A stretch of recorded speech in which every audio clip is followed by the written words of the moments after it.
Student, 12th standard chapter 5 exam 5.27 the orbit of the hollow ஒரு elliptic ஃபார்மேட்ல rotate ஆகிட்டு இருக்குது. ஓகேவா?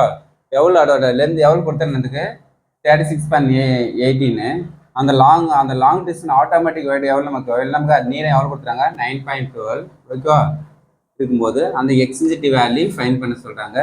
அது நமக்கு ரெண்டு வெர்டெக்ஸோட டிஸ்டன்ஸ் 2a தெரியும். 2a வேல்யூ 36.18 கொடுத்துறாங்க.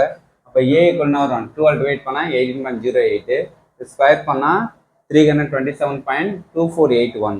நெக்ஸ்ட் அதே சேம் இந்த நமக்கு இது ஒரு பி, இது ஒரு B, B plus B 2b. அப்போ 2b ஈக்குவல் டு 9.12. அப்போ பி ஈக்குவல் டு 4.56, ஸ்கொயர் பண்ணால் 20.7936. பிக்கு ஃபார்முலா 1 மைனஸ் பி ஸ்கொயர் ஏவா, பி ஸ்கொயர் வேல்யூ தெரியுமா, ஏ ஸ்கொயர் எல்சியம் எடுத்துட்டு கிராஸ் மல்டிப்ளை பண்ணுங்க. இதில் இது மைனஸ் பண்ணால் இந்த வேல்யூ வரும், இதை டிவைட் பண்ணால் ரிசல்ட் என்ன நமக்கு வரும் 0.9365 வரும். இது ஸ்கொயர் ரூட் எடுத்தால் 0.9677. ஜஸ்ட் அப்ராக்சிமேட்லி என்ன பண்ணுறாங்க 0.5 அபோவ் இருந்துச்சுன்னா ஒன்று ஆட் பண்ணிக்க. இப்போ 0.97 அப்ராக்சிமேட் வேல்யூ. இதுதான் இந்த எக்ஸ்டென்சிட்டி வேல்யூ ஈவோட வேல்யூ.